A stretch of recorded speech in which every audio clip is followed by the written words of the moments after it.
CBI মামলা এখনো জামিন পায়নি বলে তাকে জেলে থাকতে হবে, কিন্তু ইডির মামলায় আজকে সে জামিন পেয়ে গেছে। দেখুন, দুদিন আগে কুন্তল জামিন পেয়েছে, তার আগে অর্পিতা জামিন পেয়েছে, ইডিতে আজকে অয়ন বাবু জামিন পেয়েছে। সুতরাং আমি এটা মনে করি না যে জামিন পাওয়া মানে তো তার যে কেসগুলো রয়েছে বা যে বিষয়ে তার শাস্তি বা চার্জশিট হচ্ছে সেটা থেমে যাবে। জামিনের প্রসেসে যায়, সুতরাং জামিন আদালতের এতে জামিন হচ্ছে, তার মানে এটা ভাবার কোনো কারণ নেই যে আমাদের কেসটা বোধহয় লঘু হয়ে যাচ্ছে বা এই ছাড়া পড়ে যাচ্ছে, তাহলে কি হবে, চিন্তায় পড়ে যাচ্ছি, এমন কিন্তু ভাবার কোনো কারণ নেই। কেসের মতো চলবে এবং আমাদের দৃঢ় বিশ্বাস এই মানুষগুলোর শাস্তি হবে, আমরা চাই শাস্তি হোক। আগামীকাল থেকে আলু ব্যবসায়ীরা তারা অনির্দিষ্টকালীন ধর্মঘট ডেকেছিল। আজকে কৃষি বিপণন মন্ত্রীর দপ্তরে বৈঠক হয়, কিন্তু জট এখনো কাটেনি। তার কারণ তাদের যেটা বক্তব্য যে আলু নিয়ে যে ক্রাইসিসটা তৈরি হয়েছে সেই বিষয়টা নিয়ে এখনো পর্যন্ত তাদের কাছে স্পষ্ট ধারণা রাজ্য সরকার তৈরি করে দিতে পারে। কিভাবে দেখছেন? দেখুন, আজকে প্রতিটা জিনিসে যে মানুষের যে প্রবলেমগুলো, চাষিদের যে প্রবলেম, ব্যবসায়ীদের যে প্রবলেম, প্রতিটা বিষয়ে সেই প্রবলেমকে রেখে দেওয়া হচ্ছে, তার কোনো সলিউশন করা হচ্ছে না এবং সবকিছু উপর আর সলিউশন করার কোনো সময়ও নেই, জায়গাও নেই। কারণ কি, দুর্নীতি বা অনিয়ম যেটা হয়েছে সেটা পুরো নিচের থেকে ওপর, ওপর থেকে নিচ অবধি প্রতিটা বিষয়ে 70-30 হিসেব। এটা বেসিক একটা কমন সেন্স।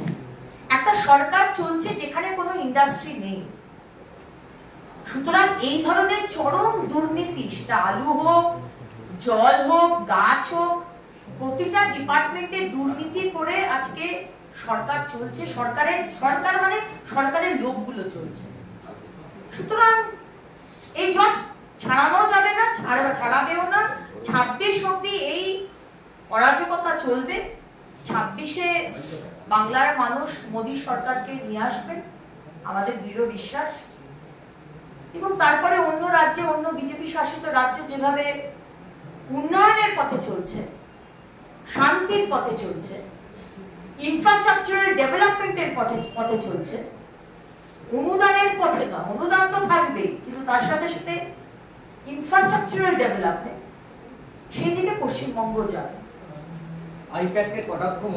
কিন্তু ইন্টারেস্টিং জিনিস হচ্ছে যে অভিক দে যাকে চিঠি দিয়ে কাউন্সিল থেকে বহিষ্কার করা হয়েছিল, আজকের মিটিংয়ে দেখা যাচ্ছে অভিক দে বসে আছে।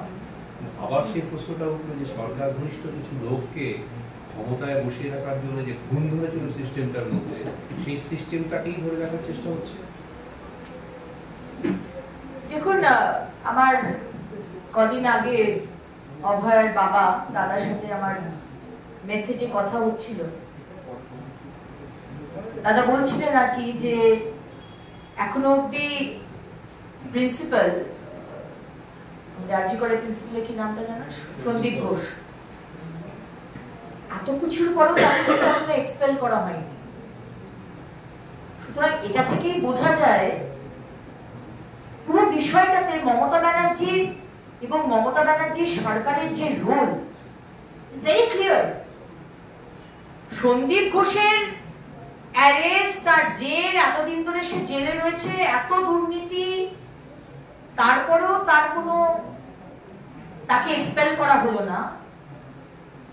আজকে এই অভিক দে, যাকে নিয়ে এত থ্রেড কালচারের তার শিরোনামে তার নাম এসছে, আজকে সে আবার মিটিং এ উপস্থিত। মানে পুরো জিনিসটার মধ্যে এই সরকার এবং মুখ্যমন্ত্রী বলেই দিয়েছেন আজকে আমি যেটা বলবো সেটাই শেষ কথা। তাহলে মুখ্যমন্ত্রীর কথাটাই যদি শেষ কথা হয়, তার মানে এটাই শেষ কথা যে আজকে করে যারা যারা দুর্নীতি এবং এই খুনের সাথে জড়িত যেসব নাম উঠে এসছে, তাদেরকে যদি আবার মিটিং এ দেখা যায়, তার মানে মুখ্যমন্ত্রী এটাই চাইছেন তারা ভালো থ্রেড কালচার কন্টিনিউ করুক। একজন বলছেন আনুগত্য, একজন বলছেন শৃঙ্খলা, পারফরমেন্স। আজকে মুখ্যমন্ত্রী বিধায়কদের বৈঠকে বললেন দল পরিচালনার ক্ষেত্রে তিনিই শেষ কথা, তিনি যা বলবেন তাই। দেখুন, আমরা আজ বহুদিন ধরে শুনছি ব্যানার্জি পরিবারের মধ্যে বিরাট অশান্তি লেগেছে, সমস্তটাই ক্ষমতা দখল নিয়ে। মুখ্যমন্ত্রী নাকি ক্ষমতা ছাড়বেন না,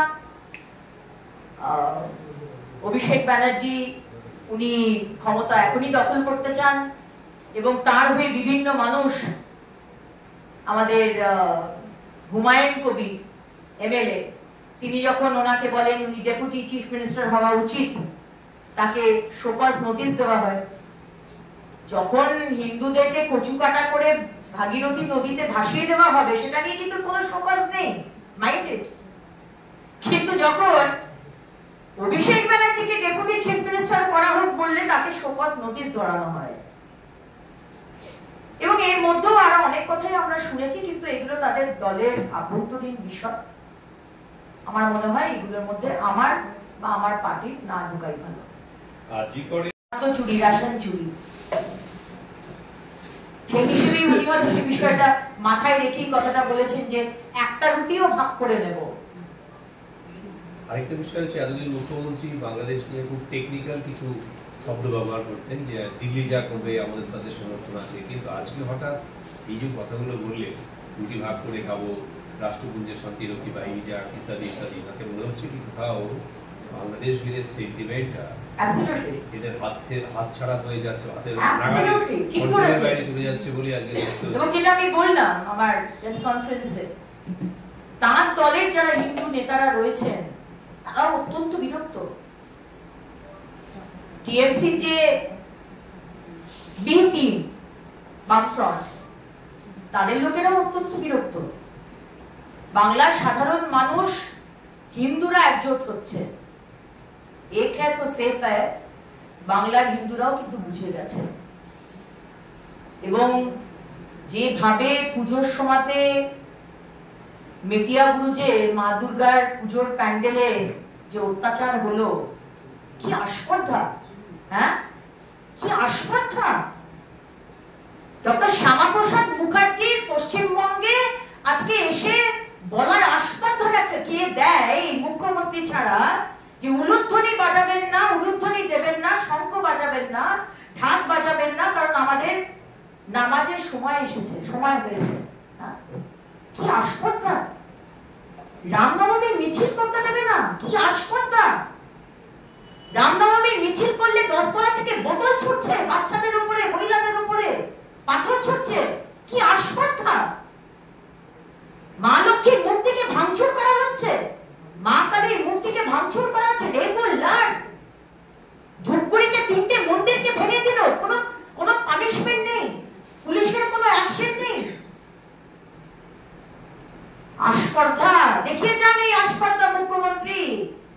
হিন্দুরা একজোট হচ্ছে, আপনি দুধেল গরুদের নিয়ে থাকুন, দুধেল গরুরাও আপনার থেকে মুখ ফেরাচ্ছে।